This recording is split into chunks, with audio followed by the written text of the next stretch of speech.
is Soren Andersen and you're watching LadyObscure.com. Have a great life and play loud. Hi guys, Lady Obscure here. I'm with someone I really like both as an artist and as a person.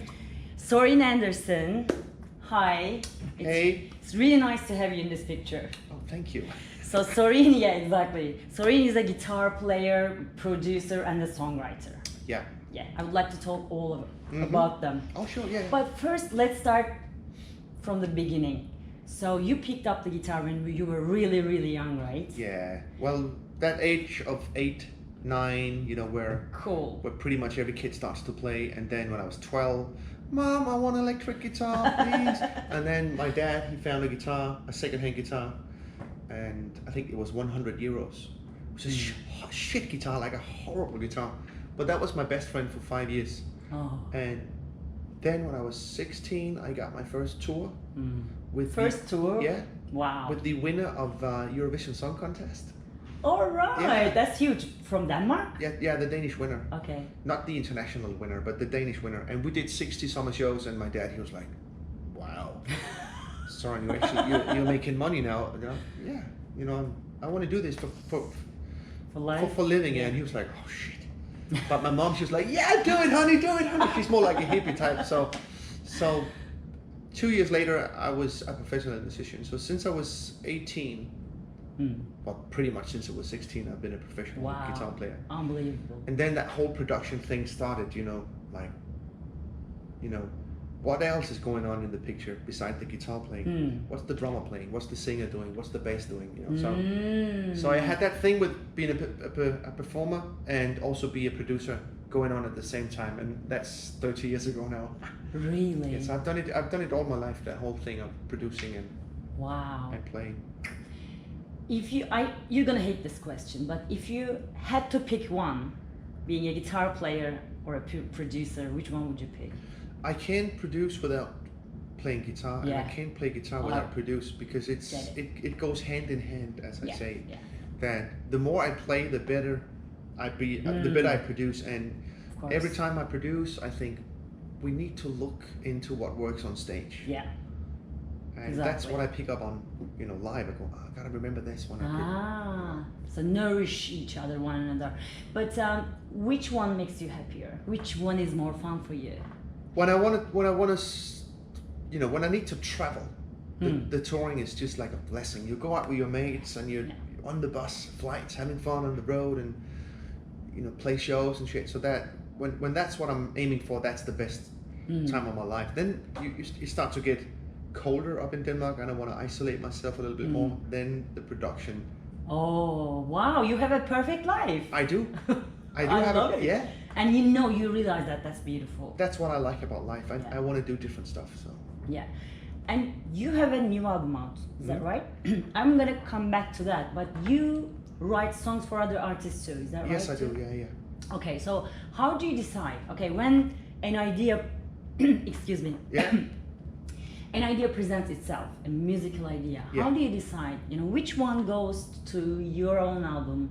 And which one goes to other? Yeah, well, normally when I write for other people, I write songs with the artist. All right. So let's take Marco Mendoza from Dead Daisies, White Snake and Lizzie. He reached out a couple of years ago that he wants me to produce his album. Nice. And co-write, and I was like, fuck, of course, yeah, I would love to do that. So we spent 4 days co-writing 2 songs a day, and that's how I like to write songs with other people. I hate write songs on my own, because it's like having sex with your own body. It's like my goodness. I kind of like that, you know, back and forth where you get inspired and you know. So that's definitely what I'm going for. But that album I'm just putting out this fall is a guitar album with no lyrics, and I gotta admit I wrote that album on my own, because it's just instrumental guitar music, which is so dated and so dated. That was my question actually. So they are not recently written. What's that? You didn't write those songs recently. No, those songs have been written over the last 25 years, and that kind of genre doesn't exist anymore. Remember Steve Vai, Satriani, you know, all that thing was so big in the 90s. Yes. late 80s, and now it doesn't exist. And I was just like, but it's you. Fuck that. I got those songs are in me. I'm gonna record them as good as I can, put them out, and just see what happens. Yeah. So I have no big dreams of being the new guitar god or anything, but it feels so good to do this. Beautiful. And I asked Glenn to play bass on one song, and he said yes. I asked Neil Murray from Whitesnake to play song, and he said bass on a song. He said yes. Marco plays bass on 3 songs. Yeah. Chad Smith from Red Hot Chili Peppers played drums on 1 song. Ida Nielsen from Prince's band on nice. 1 song. Yeah, so you know, that's a bit of stardust on that album. So it's gonna come out October, and that's my hobby. Beautiful. But you have a video out. I've seen it. It's beautiful. Yeah, thank you. In LA, City of Angels, was it the name of the song? Okay. So this single is coming from that album, but it's gonna be out. Yeah, I love it. Let's hear it. Yeah, looking forward to it. Okay, I was gonna ask about you about the guest appearances, but you've already mentioned them. Yeah. Beautiful. I love them all. Huh? So Mike, I'm wondering how much creative space you have when you are recording with other artists, you know? I mean, let's take Resonate I did with Glenn. He said to me before we even started, he said, Soren, I'm the songwriter here. These are my songs. Cool.